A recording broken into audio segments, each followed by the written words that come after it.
بسم اللہ الرحمن الرحیم۔ جنگ بدر پارٹ 2۔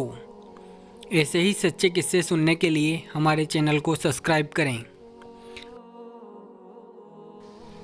عموماً ہوتا تو یہ ہے کہ پہلے جنگ ہوتی ہے اور لوگ مارے بعد میں جاتے ہیں، مگر قربان جائیے آقا کے حالت غیب کے علم پر، جس میں جنگ بعد میں ہوئی اور مرنے والوں کی خبر پہلے دے دی گئی۔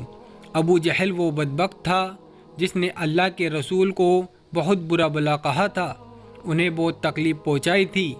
اس بدبخت کو جب اللہ کے رسول اور ان کے جانثاروں کی خبر مل گئی تو اس نے سوچا کہ ان کی تعداد ہی کتنی ہے، مٹھی بھر، اس لیے اچھا موقع ہے سب کو ہلاک کرنے کا، تاکہ کوئی محمد صلی اللہ علیہ وسلم کے خدا کو ماننے والا ہی نہیں رہے گا تو اسلام ویسے ہی ختم ہو جائے گا۔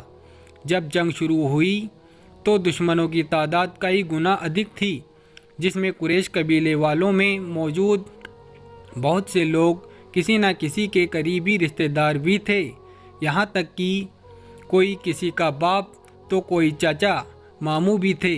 تب اللہ کے رسول نے اپنے رب سے دعا کی کہ اے میرے رب، اگر اس جنگ میں ہم ناکام رہے تو پھر تیری عبادت کرنے والا کوئی نہ رہے گا۔ اللہ نے اس جنگ میں ان کی مدد فرمائی۔ اس جنگ میں اللہ کے رسول کی طرف سے ایک صحابی عمیدہ بن حارث نے اس وقت آپ سے جنت کے بارے میں پوچھا کہ یا رسول اللہ، اگر میں شہید ہو گیا تو کیا مجھے بھی جنت ملے گی؟ آپ نے اس سے کہا، ہاں بے شک تم جنتی ہو۔ اور اس بہادر صحابہ نے بہادری سے لڑتے ہوئے شہادت پائی۔ اچانک ہی جنگ کے دوران محاذ اور معوذ نام کے دو نوجوان آئے، ایک 10 اور دوسرا 12 سال کا تھا۔ دونوں نوجوانوں نے حضرت عبد الرحمن بن عوف سے ابو جہل کے بارے میں جانکاری لی۔ انہوں نے ان نوجوانوں سے پوچھا، تم کیوں پوچھ رہے ہو؟ تمہیں جنگ سے دور رہنا ہے؟ مگر ان نوجوانوں نے کہا، وہ گستاخ ہمارے آقا کریم صلی اللہ علیہ وسلم کو گالی دیتا تھا، ہم اسے ماریں گے۔ یہ کہتے ہوئے دونوں ہاتھ میں چھوٹی تلواریں لیے وہ دشمنوں کے لشکر میں گھستے چلے گئے۔ وہ ابو جہل تک پہنچے اور ایسا مارا کہ وہ زمین پر گر کر تڑپنے لگا۔ ابو جہل کو یہ بھی خبر لگ چکی تھی کہ محمد صلی اللہ علیہ وسلم نے اس کے شہید ہونے کی جگہ کے بارے میں بتایا ہے۔ تب وہ اپنے ساتھیوں سے پوچھنے لگا کہ کیا یہ وہی جگہ ہے جہاں لکیر کھینچی گئی تھی؟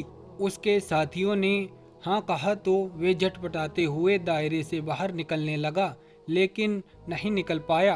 تب ساتھیوں سے کہنے لگا کہ محمد صلی اللہ علیہ وسلم کی بھوشیہ وانی کو جھوٹی ثابت کرنا ہے، مجھے اس دائرے سے باہر نکالو۔ ساتھی اسے اٹھانے کے لیے جھکے ہی تھے کہ ابو جہل نے دم توڑ دیا۔ جنگ بدر میں ابو سفیان کے 3 بیٹے اسلام کی مخالفت میں لڑے، معاویہ، حنظلہ و عمرو۔ حنظلہ حضرت علی کے ہاتھوں قتل ہوا، عمرو قیدی بنا اور معاویہ میدان سے بھاگ گیا تھا۔ اس جنگ میں 70 کفار شہید ہوئے اور اتنے ہی گھائل ہوئے، کچھ کو بندی بنایا گیا تو کچھ جان بچا کر بھاگ گئے۔ اللہ کے رسول کے طرف سے جنگ کرنے والوں میں 6 مہاجر اور 8 انصاری شہید ہوئے اور آخر کار حق کی جیت ہوئی۔ لڑائی ختم ہونے کے بعد اللہ کے رسول کو بے چین دیکھ کر ایک صحابہ نے پوچھا، اے اللہ کے رسول، آپ پریشان کیوں ہیں؟ آپ نے فرمایا، قیدیوں کو جو رسیاں باندھی گئی ہے انہیں ڈھیلی کرو، ان میں میرے چچیرے بھائی عباس بھی ہیں۔ اور پھر ان کے حکم کے مطابق سبھی قیدیوں کو فدیہ لے کر چھوڑ دیا گیا۔ ان میں جو پڑھے لکھے قیدی تھے ان کا فدیہ یہ تھا کہ وہ 10 لوگوں کو لکھنا پڑھنا سکھائیں گے۔ یہ تھا اخلاق اور انصاف ہمارے پیارے آقا نبی کریم صلی اللہ علیہ وسلم کا، جنہوں نے دشمنوں کو بھی کبھی کوئی تکلیف نہیں دی۔ سبحان اللہ۔